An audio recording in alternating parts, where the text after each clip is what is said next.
Жители Коми делятся своими новостями в сети, публикуют фотографии и видеозаписи. Обращаются и в районные газеты, где пишут, что снег в июне выпал, а где о том, какие объекты ремонтируют.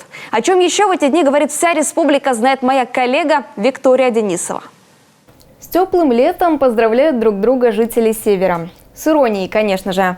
Первые июньские деньги порадовали жителей Заполярья отнюдь не солнышком, а снегом.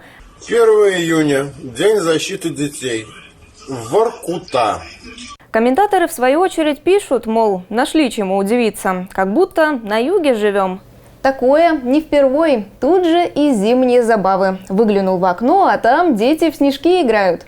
Таким видеороликом в сети поделился житель Воркуты. К слову, в последний день весны местные задавались вопросом: ну что, завтра на пляж? Увы, не сложилось.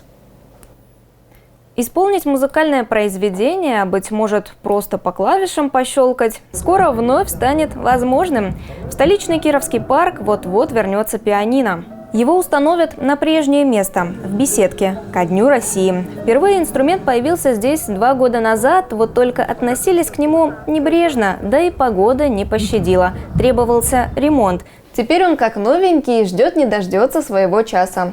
Сносить нельзя, отреставрировать. Так пользователи сети комментируют следующую новость. Накануне все в том же Кировском парке принялись демонтировать детскую площадку. Да не абы какую, а именно ту, на которой, как пишут комментаторы, целые поколения играли.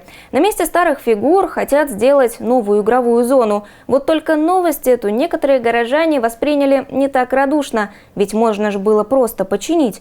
Зачем сносить?